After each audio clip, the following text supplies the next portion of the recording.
Owning a home is full of surprises. Some wonderful, some not so much. And when something breaks, it can feel like the whole day unravels. That's why HomeServe exists. For as little as $4.99 a month, you'll always have someone to call. A trusted professional ready to help, bringing peace of mind to 4.5 million homeowners nationwide. For plans starting at just $4.99 a month, go to homeserve.com. That's homeserve.com. Not available everywhere. Most plans range between $4.99 to $11.99 a month your first year. Terms apply on covered repairs.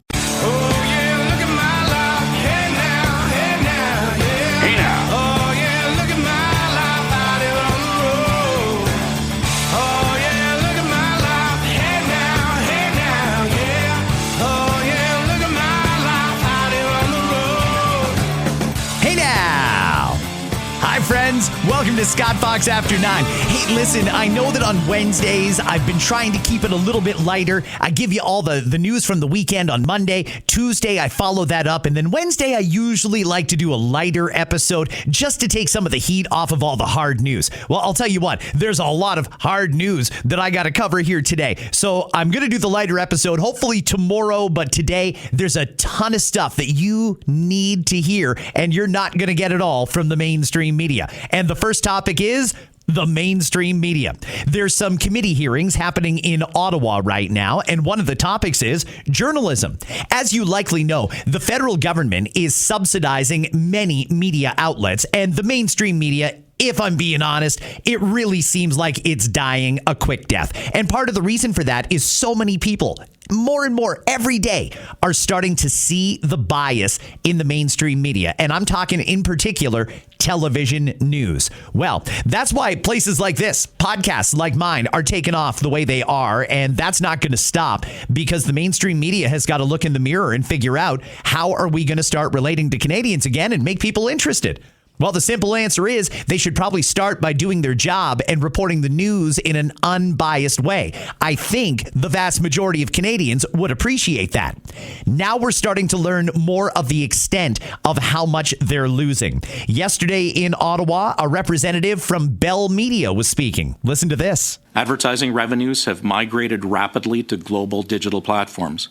Viewing habits continue to shift.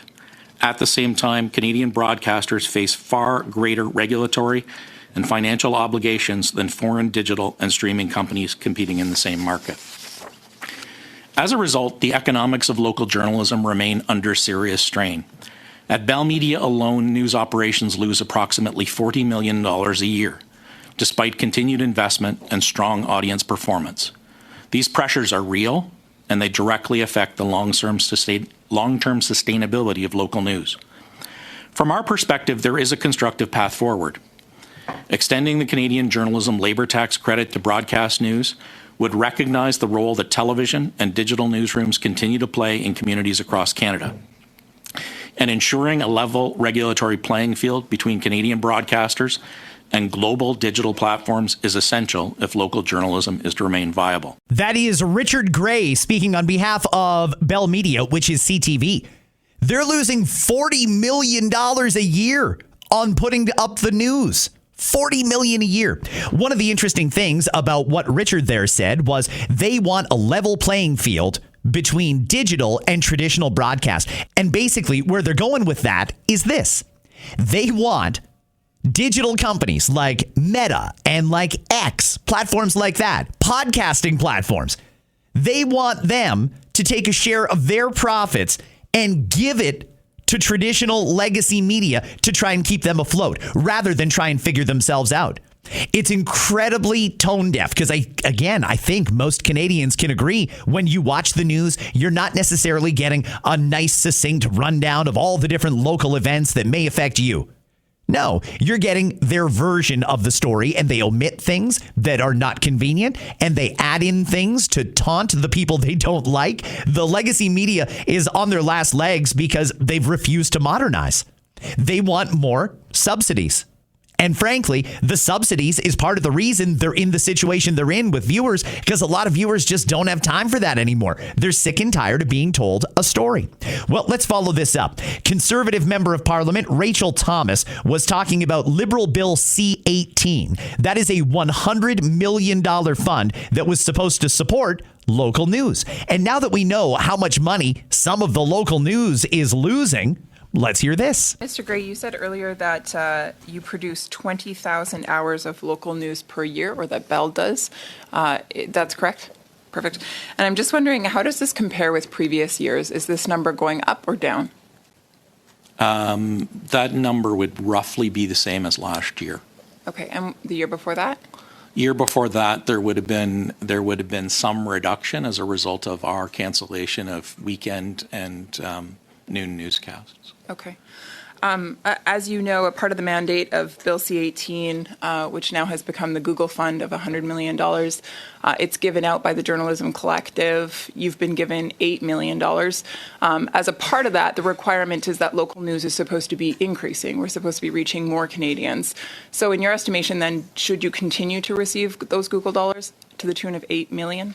So I'm glad that you've asked this question. I think there are a couple of critical points that need to be made about the $8 million that we receive. We and all recipients of the Google dollars don't necessarily receive that to prop up legacy media. We receive that as compensation for those particular platforms utilizing content we produce. I think the other, key component part to my responding to your question is that we don't receive $8 million because we're Bell. We don't receive $8 million because we asked for $8 million. We receive $8 million because of the number of journalists we employ. I'll take back my time. Thank you, Mr. Gray. Thank you. The point of the Google dollars, the Bill C-18 dollars, if you will, is to further local news. And you have just stated today that Bell Media has failed to do that the number of hours being produced year over year has actually declined since receiving those Google dollars. So in my estimation then, Bill C-18 is either not doing its job or has some alternative effort in mind, which I think is very sad for Canadians, because at the end of the day, they need access to local news. And that's certainly not where the dollars are going, as you just admitted. Great comments there from Conservative MP Rachel Thomas questioning that representative from Bell. Hey, one of the points that he made in his remarks there was it's not necessarily just a bailout for legacy media. It's compensation because the digital platforms are taking their content. I want to be clear that nothing could be further from the truth. This is what they're trying to argue. Bell puts out a news story and they want to share it online, obviously, because that's how it's going to get a lot of views. That's where most people are. They're online. So they put it out there. Maybe they put a link to a story on their website, and they can monetize that, of course. But they say that when that's out there on the digital platforms, that's the digital platforms taking their content. No, it's not. The digital platform makes it easier for the news outlet to share their content. They shouldn't be expecting compensation from the digital giants for that. That's completely preposterous. And by the way, the news uses stuff from digital platforms all the time. And the digital platforms aren't asking for compensation. It's a completely ridiculous argument that the legacy media has been trying to make for a long time, that they deserve to be compensated. And that's part of the reason that you still don't get news on platforms like Meta. Now, Google's figured it out, X has figured it out, but we're still not getting the proper amount of news, and that is not okay. You know, there are media personalities out there. Some call them influencers. I don't know what to call them, but I'm thinking about the Jasmine Lanes of the world. I'm thinking about the Mario for the Norths of the world. Northern Perspectives, another one. Juno News. These people are producing great news content that's getting millions upon millions upon millions of views. And the legacy media, they can't figure it out. They don't understand why. Yet they won't look in the mirror and ask themselves, why? Because there's a bias. People are looking for the other side of the story, and they're on to the legacy media that they're not giving fair coverage to both sides of an argument. Let's do one more. This is Conservative Member of Parliament Kevin Waugh. He's a former CTV news broadcaster and now a Member of Parliament. Here's him asking some questions at that committee hearing yesterday. I see, you got rid of a lot of your radio stations. I see NFL football now, an American product on CTV stations on Thursday and on Sundays. And I'm not sure when I even asked the CRTC, is that allowed? Like, I have a subscription to TSN. I pay for that. CTV is free. And now you're putting American football Thursday nights, which eliminates the local newscasts in many regions across this country. We have no newscasts now at all locally on the weekends. So I see you trying to get out of local news. I really do. And when you bleed 40 million, I'm right. You're going to make more changes that you've made in February of 2024. The staff across the country are really down because they're looking over their shoulder the next day, fearing that you're going to make more cuts. And he's absolutely right. The staff are terrified of losing their jobs. That's part of the reason that the coverage is so biased. Nobody wants to rock the boat. The general assumption amongst a lot of these newscasters is, hey, if I put out a story that makes the Liberals look bad, A, I'm going to get called on the carpet by my boss because my boss is going to be afraid that, B, we're going to lose some of our federal subsidy dollars, and they don't want to do that. That was a great point there by Kevin. Why is there so little local news? CTV, CBC, they've got all these local bureaus, but you don't exactly see a whole lot of local news on these news channels. In the case of CTV, a lot of local news has been replaced by American products like NFL football. Why is that? I'll tell you up front. Producing local news is expensive, very, very heavy on the payroll. However, we need local news, and these news outlets are charged with creating it. I don't understand when they're going to look in the mirror and ask themselves, what do we have to do to earn back the trust of viewers? What do we have to do to integrate our legacy model into a digital world? They don't want to do that. They just want the money to keep flowing in. And by the way, the executives at some of these companies are making big money. While I'm doing committee audio, I want to play something else for you. I'm going to segue into a comment or a conversation here about the negotiations with America on fixing the trade situation, trying to get a new deal for Kuzma. There's a lot of audio to play for you, but I want to start off with something that happened yesterday in Ottawa at a committee hearing. It was the mortgage guy, Ron Butler. He was up there as a witness, and I want to play for you Ron's remarks. These are about 2 minutes long, but I can't find anything in here that's inaccurate. The biggest change in the 30 years I've been in the mortgage business is that much more normal salaried people could buy houses 30 years ago. The difference is striking. It was quite normal for the produce manager at a grocery store and a part-time nurse to be able to easily get 5% together and buy a home and comfortably manage it quite successfully. Those days are gone. The people we see buying houses today are almost consistently in Ontario anyway, and certainly British Columbia. They're almost consistently in the top 10 or 15% of earners in the country. Those are people buying houses. Or they're people getting massive assistance from their parents who are using some of the accumulated equity in their homes to assist their kids in buying a home. So that, I don't mean to sound nostalgic, but I far preferred the old way where ordinary people making ordinary wages could go out and buy a home. So obviously there's been some stagnation in wages. Right. How long would it take a normal person, such as you've described, a person with a good, solid, full-time job? How long would it take them to save up the minimum down payment on a home in Toronto? Well, if we look at just the GTA, particularly Toronto, the reality is they never could.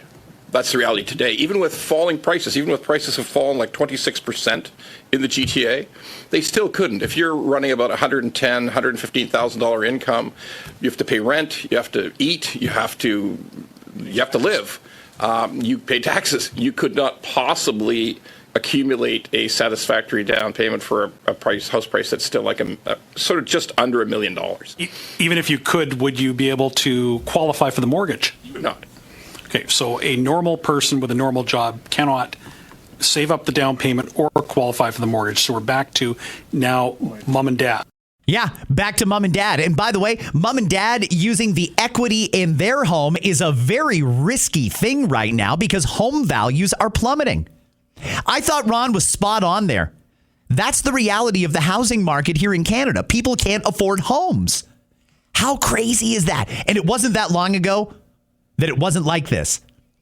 When Justin Trudeau came in and started making the changes to the economy, the way our country works, that he did, that's when all this started to unravel. And now we're at a situation where boomers who were living pretty high on the hog, they thought they were set.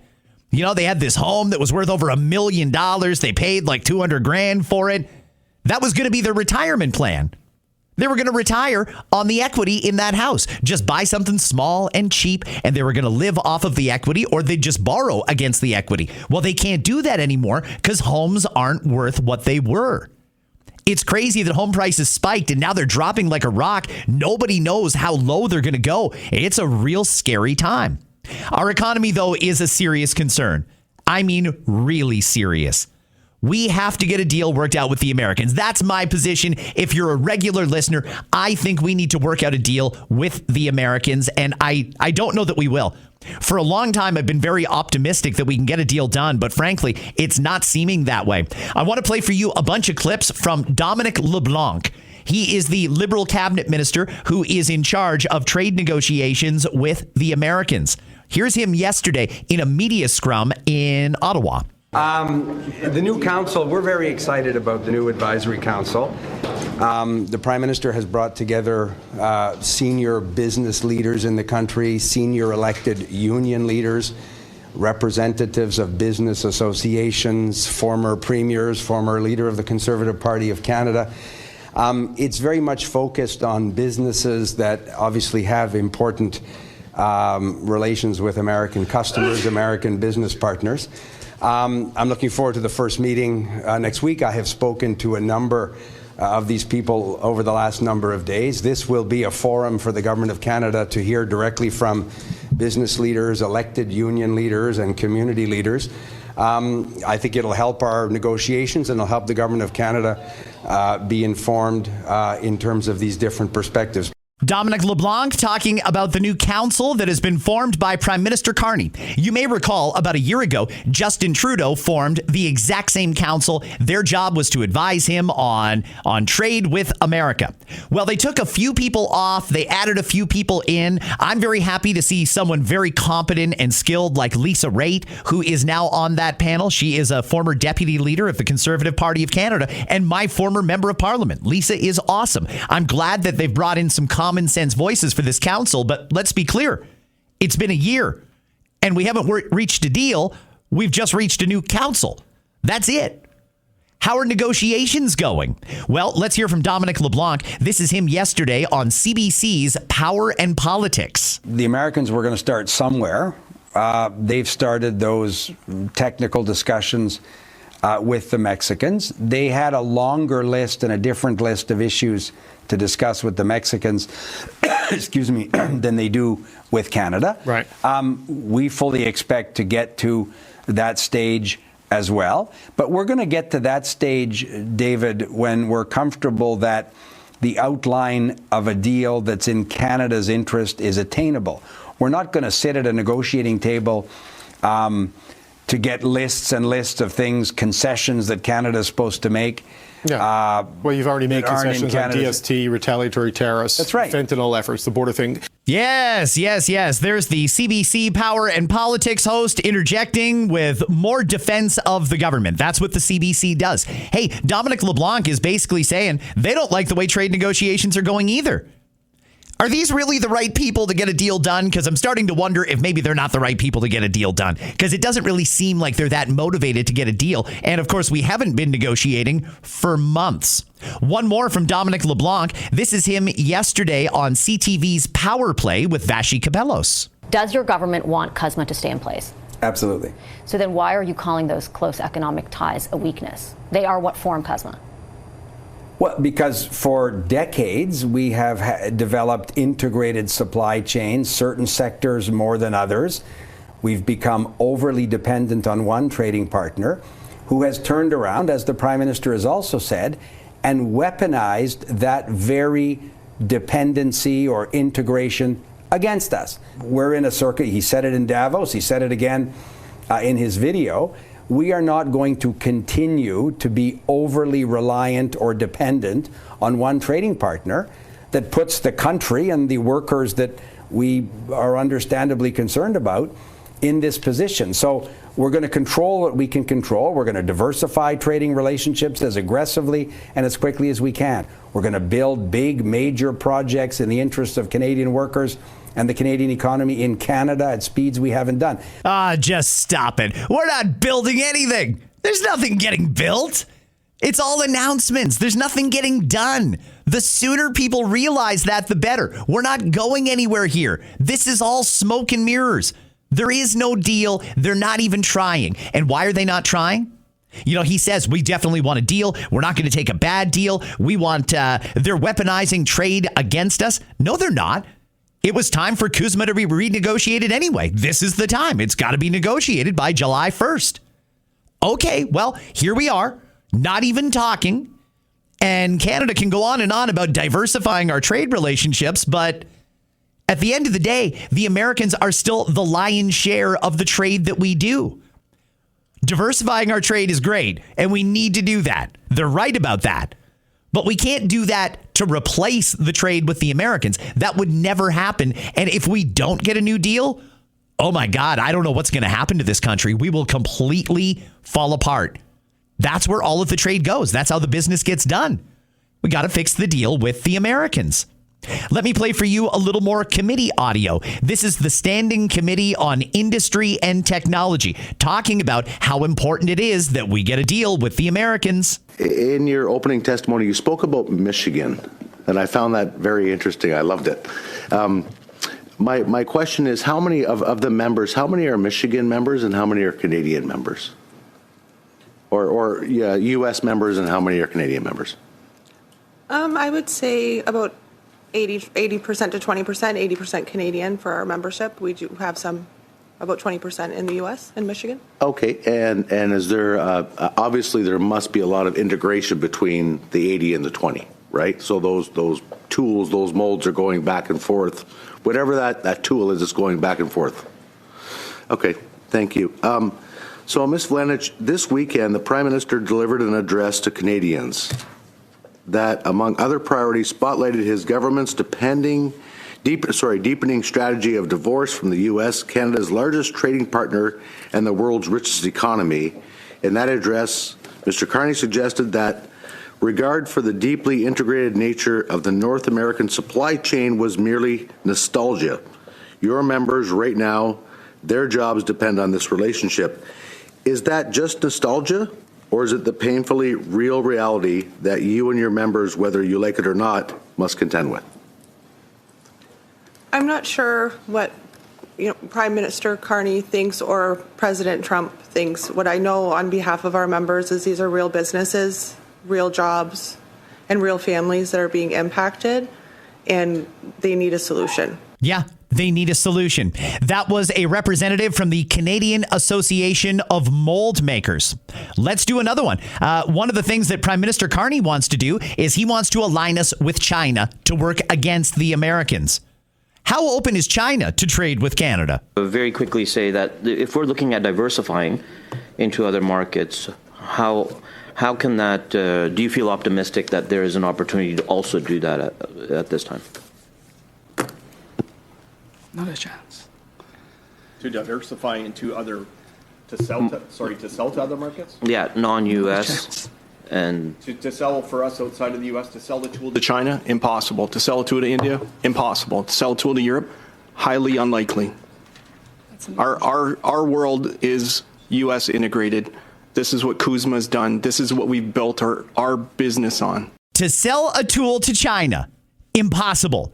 To sell a tool to India, impossible. To sell a tool to Europe, highly unlikely. manufacturers won't survive without a long-term agreement with the Americans. I'm wondering, is anyone in Ottawa paying attention to this, or is it really just a matter of they've already decided we're going to be aligned with China? That means we should not and cannot have a deal with the Americans. Have they already decided that, and how short-sighted is that? I really don't understand where they're coming from. I don't know exactly why they don't want to do a deal, but it's deeply concerning. One more person I want to hear from on this topic is Janice Charette. She is Canada's lead negotiator in negotiations with the Americans. How about an update? Just start with what might be a statement of the blindingly obvious, which is that I call it USMCA these days because I spent all my time in the U.S., but the U.S.-Mexico-Canada trade agreement is a good agreement. It is an agreement that brings benefits to businesses, to employers, to workers and families and communities in the United States, in Mexico, and in Canada. It's really the framework that underpins this marketplace, which is the envy of the world. And it's just a few numbers. You know, the North American market, 506 million consumers with a combined GDP of $42 trillion. Canada is the #1 customer of the United States. In fact, 39 million Canadians buy more goods from the United States than 2.8 billion people from the combination of Japan, the UK, and China together. Janice Charette, Canada's lead negotiator. She was just appointed by Mark Carney to lead trade negotiations. She understands how important getting this deal done is. Now, she wants to get it done the way it is, and the Americans are not going to accept that. They want some concessions, but either way, this should be something that adults can figure out. And there's got to be a way to make it work for everybody. One more from Janice. There's a lot of focus on July 1st, which is kind of a checkpoint. It's not a cliff. It's not, nothing. It's not determinative of the future of our trading relationship. The USMCA, the trading agreement, does remain in place. And I think just given the number of issues on the plate of our friends in USTR who are doing deals around the world, as well as the importance of getting this right, I don't think we should expect, and Jameson Greer has said this, that necessarily we're going to have everything resolved with a bow ready to go by July the 1st. It's really important, I think, to focus on getting a comprehensive solution, not necessarily a fast solution. Well, it's not exactly fast. We were supposed to have done this months ago. Mark Carney's been the prime minister for over a year now. We're just getting started. We haven't even started yet. July 1st is coming, and the Canadian side may want to downplay that and consider it not really a firm deadline, but what happens on July 1st? Is there no more CUSMA? Will we go back to a tariff situation because we don't have a free trade deal? They got to figure this out. This is Jana Kramer from Wind Down with Jana Kramer. Every Mother's Day, I tell myself I'm going to be more thoughtful than flowers because flowers are beautiful, but they don't last. In my house, everyone always ends up in the kitchen, friends, family, the kids, and I love having things around that spark conversation and feel special. That's why I love the Lennox Spice Village, and your mom will too. It's a set of 24 hand-painted little houses that are actually spice jars, and I swear people notice it the second they walk in. It's charming, it's nostalgic, and it somehow makes even everyday cooking feel a little more fun. And here's the best part. It actually gets used every day. Whether you're starting the full set or helping her complete one she's loved for years, there's a whole world of Spice Village to explore. This Mother's Day, give her something she'll treasure long after the card is put away. Trust me, once you see it, you'll want one too. Find the full collection at lennox.com/spicevillage. Yesterday, this did come up in Ottawa. Opposition leader Pierre Poilievre speaking to reporters. What do you think of Eric O'Toole being on this council? It's great. At the end of the day, though, what we need is action. Mark Carney was elected on the singular promise that he would negotiate a win with the Americans. Since that time, American tariffs have doubled and broadened on Canadian goods. Carney's given us the worst economy in the G7, the only shrinking economy in the G7. We're hemorrhaging jobs. Just 10 days ago, the Americans hit us with much bigger tariffs on products that include Canadian steel. And what has Mark Carney done, really, in a year on this? He hasn't held negotiations in 5 months. The Mexicans are going to be at the table formally with the Americans any day. The only talks that Mark Carney is doing are YouTube videos where he's comparing himself to Sir Isaac Brock and holding up little figurines in his office. So he told all of you the other day that with his new majority he was going to stop showboating. And then a few days later, he put out a showboating YouTube video, right? The 2.6 million Canadians whose jobs depend on getting rid of these terrible American tariffs have had about enough of Mark Carney making false promises and delivering the worst economy in the G7. And by the way, you were all very critical of me. You said that I needed to be more clear in my plans with Canada-US. I've laid out an extremely detailed plan to counter American tariffs and to fight for U.S. trade. My position is clear. Build up leverage, use that leverage to get rid of American tariffs on aluminum, steel, autos, and lumber. What is Mark Carney's plan? What are his intentions? Has Mr. Carney even stated whether he wants to renew USMCA at all? He said yesterday trade with the U.S. is a big, or in his video, he said trade with the U.S. is a big weakness. So does that mean that he wants to end USMCA? If he wants it renegotiated, does he want a full overhaul? A few tweaks? What are his demands? Has he waved the white flag on getting rid of the tariffs on aluminum, steel, autos, and lumber? Or is he still fighting that fight? Does anybody know what Mark Carney's plan is? I don't, honestly, I mean, does anybody here know what his plan is? You had previously suggested that there ought to be an all-party committee of some kind that would be tasked. So none of the reporters are able to articulate what Mark Carney's plan is. They're just going to move on and ignore everything Pierre said. But what he said is true. There is a plan that he has. What's Mark Carney's plan? Last year we had an election, and one of the main talking points from the Liberals was Pierre has no plan. No plan, Pierre. That wasn't true then, and it's certainly not true now. He's laid out his plan. What's Mark Carney's plan? Let's hear it. Now I want to go to Queen's Park in Ontario. The gravy plane story continues, and Doug Ford is having what the opposition parties are calling a pity party. He's not sorry for buying that jet. We now know it was a unanimous cabinet decision. The Ontario PC cabinet unanimously voted in favor of buying the private jet. Doug's not sorry he did it. He's sorry about how it went down. Here's a little bit of Premier Ford from yesterday. I believe it was the right decision, but if people don't want it, we aren't going to do it. But it's amazing, and I'll take full responsibility of this. I think I should have communicated better and given the why. And the why is very simple, because after I gave the why, I was inundated with phone calls of you should have kept it, it's done, it's gone, we're moving forward, and the why is very simple. When you look at the plane, it wasn't Doug Ford's plane. I know it sounded great, sounded sexy, it's good for media hits and so on forth. Never, it was my plane. Would I use it? 100%. I'd use it. Would it be also for a multi-ministerial use, no matter if it's the Ontario Corps sending firefighters up north to fight wildfires, or if we had floods, or if we had to bring people when we evacuate First Nations community and we had to get them down. Where does he think that plane is going to land up there? It's a Challenger 650 jet. How many firefighters can you fit on it? It's only got 8 seatbelts besides the crew.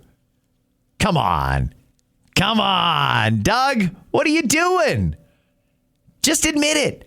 I thought it was a good idea. I didn't do a very good job at explaining it, but I thought that this was a practical purchase that was good for the taxpayers. In the long run, it might save us money. Certainly makes things a lot easier for moving people around within the government. That's the things that he should be saying. Now let's go to opposition leader Marit Stiles and her commentary on what Doug had to say. He's got his fingers so deep in the pockets of the taxpayers right now, and boy, has he shown them who he is. The fact that he would think for an instant that was a legitimate expense for him to have a private luxury jet when people are out there actually putting groceries back up the shelves because they cannot afford them, when groceries have gone through the roof, when people are losing their homes because their rent is so high. And these are things that him and his government could actually do something about, but instead he is so out of touch that he thinks that it was a legitimate expense for him to have a private luxury jet at his beck and call. I think that tells you just how out of touch this premier and his government are. The opposition leader, very, very critical. And let me point out, I'm not 100% sure that criticism is 100% justified. I still see a scenario where there would have been some practical aspects of this jet. I think we could have done it a different way to make it a little more cost effective. I think we as a country should think about how we use the Royal Canadian Air Force. Maybe they should maintain the fleet of jets that moves our leaders around instead of every province having a fleet of jets. But either way, it still does on some level make sense to me that we do need a jet. But the way this went down, the premier kicking rocks. I'm frustrated because I wanted a plane and I don't get to keep the plane. And he also said, what was it? He's been inundated with calls from people saying, no, you should keep the jet. This is why we need him to release his cell phone records. Who's calling him, telling him to keep the jet? Who did that? I'm not going to believe it until I see some proof on that one, because it seems like everywhere I go, people are quite angry. Now, that's not to say nobody is in favor of the jet. I myself still think that it's probably kind of practical to have it. But are regular taxpayers phoning Doug saying, no, Doug, you go ahead and keep that $29 million luxury jet? I have a hard time believing that. The other areas, I think people believe that premiers never had planes. Well, ever since the inception of the plane and the premiers hopping on the planes, every premier has had two planes, usually one for the lieutenant governor, one for the premier. It was the King Airs. I decided to sell them when I got into office. There's no premier that's flown more commercial. Well, you have for 6 years, and no one's flown more commercial than I have. But as the province evolves, myself, we evolve, and with the tariffs, so on and so forth, I found myself flying more to the U.S., flying up north a lot more. A lot of the commercial flights, as you folks know, have been canceled in airports, and it's all about time. And one example was my trip to Texas. And I know a few of the media folks were down in Texas. Yes, we chartered a plane. That wouldn't be possible what we did. We hit 3 cities, Austin being one, Houston being another, Dallas in 2 days, and basically one morning visited 13 different companies. We walked away, and I'm being super conservative, and you'll hear about these announcements. I can't divulge all of them. But walked away with over $6 billion of investments by the time we were done. And again, I feel that was very conservative. That would never be possible if we didn't do that. If you look at it. I don't understand the argument. He wants a jet that's just there for him, ready to go whenever he wants it. But he says he was able to do the Texas trip because he chartered a flight. Would it be cheaper to do charters when he needs to travel, or would it be cheaper to have a jet on standby, parked at Pearson Airport, paying Pearson premiums for jet fuel? Listen, there's no reason that we can't have a plane available to the premier when he needs to travel. If he's got to do a day that involves starting in Toronto, quick trip up to Ottawa and back, maybe out to London or Windsor or somewhere like that, of course it makes sense that he's got a plane. Commercial, that would never work. But this whole thing went down in a very shady way, and people are very, very skeptical of the premier right now. You know, I have to think the fact that he is out there again with another mea culpa 2 days in a row, he is still being rocked by this scandal. And I don't know when it's going to go away for him. I think he should probably stop talking about it, to be honest with you. I'm good to let it go. He said he's going to sell the plane, and that's it. All right, well, once the plane gets sold, I guess, we still have to have a conversation about how we move the premier around in the most cost-effective and practical way. Plane makes sense. Do we need to own it? Maybe. Do we need to pay staff to be on standby at any moment to fly the premier somewhere? No. Does it need to be parked at Pearson Airport? No. It's too expensive. Do we need to pay Pearson jet fuel prices? No. It's too expensive. Could it be kept in Trenton with the other Royal Canadian Air Force airplanes? Yeah, absolutely. That would make sense. Park it in Kitchener. Park it in Hamilton. He doesn't need to be able to drive right up to it on a moment's notice. If he needs to go somewhere, he hails the plane, it flies in from Hamilton or Kitchener or Trenton, lands, picks him up, and takes him on his way. It doesn't need to be based at the most expensive airport in the country. I don't understand why this is so hard to figure out, but I'm a little frustrated that this thing has gone as sideways as it has. And frankly, I don't think Doug Ford is doing himself any favors by going on and on about, well, now people want me to keep it. You know, he at one point in that news conference said, it's a little embarrassing that we got to sell it. It's a little embarrassing that we're in this situation at all. It shouldn't have gone down like this. Does Doug have to accept some responsibility for not coming out and being upfront with the taxpayers and clearly explaining how much we're going to spend on what and why it's needed? Yeah, he probably should have done that. People didn't like finding out about this from the Toronto Star. It's a lot of money, and there's a lot of broke people in this province. We are losing jobs like crazy. Biggest debt we've ever had. Biggest deficit we've ever had. It seems tone deaf. It needed a good explanation, and the premier just wasn't there to do that. And frankly, even if he had, I don't know that it would have gone over because this provincial government in Ontario is wildly unpopular at the moment. Last thing I want to do on this episode of the pod is a follow-up on something I talked about yesterday. The Americans are getting ready to declassify a lot of details on UFOs and aliens. Well, there is a U.S. congressman. Let me see if I can find his name here for you. He is doing the media rounds right now, and he's talking about what he has been able to learn so far when it comes to UFOs, unidentified aerial phenomena, UAPs, I believe they're called. These are the ones that have got a lot of people wondering what's going on. And has the government been upfront with the people about what's going on? U.S. Congressman Eric Burleson is talking about something that we've heard about as a conspiracy theory, but never before from a U.S. official have we heard it put like this. You have a clearance and you have the ability to go into a SCIF or the capacity to go and sit in classified settings and get briefed on what the federal government has as far as UFO evidence. And you made a claim this weekend that I thought was remarkable, a craft too big to move. Can you unpack that for us? I was told that in a SCIF and also outside of one that there is a craft at a location in a foreign country that is too big to move. They built a building around it.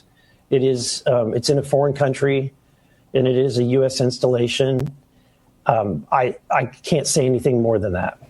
It's on like a U.S. military base installation. I can't really say anything more than that. What I can say is that it would be quite a trip to get there. I'm going to continue to do research. That is a U.S. congressman saying that he's been briefed that a craft too big to move is somewhere on Earth. And he wouldn't say where. I guess that would violate his oath of secrecy, I suppose. But there's a secret site somewhere with a crashed alien craft that is so big they couldn't move it. So they built a building around it to keep it secret. I mean, that's a U.S. government representative. I mean, can we consider that fact now, or is this still a conspiracy theory? I don't know where we go from here. One of the other things that congressman was talking about was the missing and murdered U.S. scientists. This has been going on for a while now. 11 of them are dead. He's got a theory about what went on here. Obviously, there's some pattern recognition issues that are going on here with the missing scientists. And it's something that has captured the attention of the country. The president's talked about it. But you've gone a step further. And you have made the charges that some of the scientists are being taken out by space-aged weapons, potentially directed energy weapons, and that they're victims of a larger plot to silence the American people. The floor is yours. Could you just expound on your thoughts on Amy Eskridge and others? Yeah. So I'm not certain about the others, but I know that Amy Eskridge was clearly distraught. She was telegraphing to friends and family that she was being harassed. She engaged the services of a former British intelligence officer who was investigating the harassment or the strange things that were happening to her.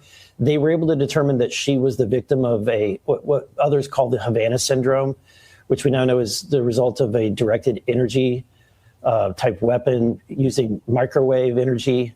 This is well documented. I think 60 Minutes was one of the first to document what was going on to multiple people in our intelligence community. So I personally know several others who are still dealing with the unfortunate lasting effects of Havana syndrome. So that's not a controversial or speculative or wild idea. It's certainly been documented, well documented. But I'm not certain if the other scientists experienced Havana syndrome.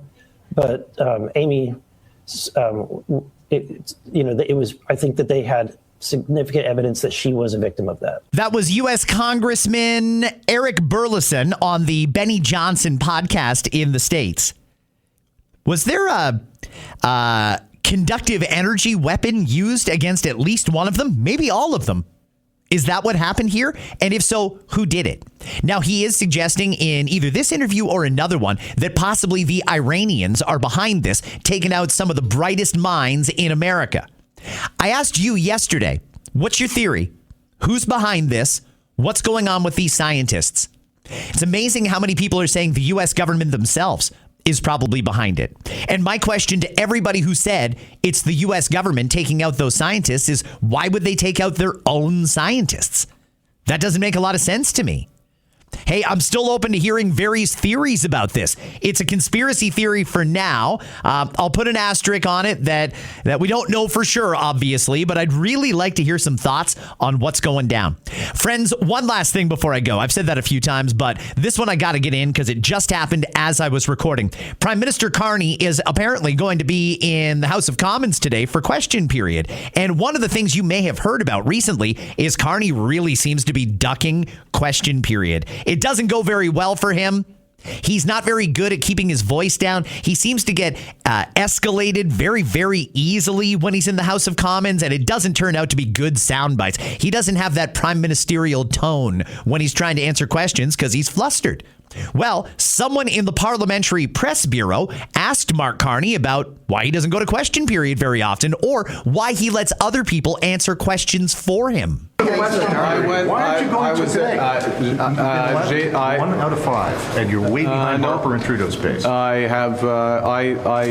am accessible to the media. I answer questions all the time. Thank you for that. You're welcome, and we'll continue to do so. We have a very strong team in this government, and I believe in the team, the ministers, Secretary of State, parliamentary secretaries, responding to Canadians, and that's important. That's important to how we govern. We govern as a team. We've got a lot on, important questions about the U.S., but at the same time, as I started, it's Earth Day, and one of the big things that the government is doing is the most ambitious, not strategy, but plan to put into place to achieve our goals with respect to protecting what really is, many, I would argue, the world's greatest natural heritage. I mean, we're the second largest country in the world. We have the longest coastline. We're going to protect 30% of our land, 30% of our waters by the end of this decade. We are doing that at the same time we're negotiating with the United States. We're doing that at the same time that we're building affordable housing in Canada. We're doing that at the same time as we're building nation-building projects. We're doing that at the same time that we are striking 20 trade and security agreements around the world. At the same time that we're reinforcing child care, pharmacare, dental care. We're doing all of that at the same time. I am not doing all of that at the same time.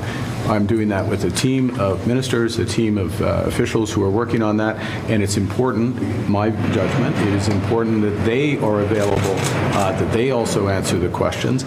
It would also be useful if the opposition had more than one question, which they would. Your sister, you're showboating and you're not. By the way, every prime minister has used their cabinet and the parliamentary secretaries to answer questions, but you usually hear from the prime minister. Carney doesn't like to answer questions. And what was the little shot he took at the end? It would be helpful if they asked more than one question. Canadians want to know what's going on with affordability. They want to know what's happening with the future of our country. That's the question that keeps getting asked and asked. And frankly, it gets asked over and over because the government doesn't want to answer the question. I've almost stopped playing audio from Question Period because, as the old joke goes, it's called Question Period for a reason, because there's not a lot of answers. If the government isn't going to answer, I don't even know why we do it anymore. Well, other than we need it, we're supposed to have it, and they're supposed to answer questions. They don't. All right, friends, have yourselves a great day. Fun one. Got a lot of info out there today talking about the media, the negotiations with the Americans, and more. I will catch you right back here with another new episode of Scott Fox After 9 tomorrow.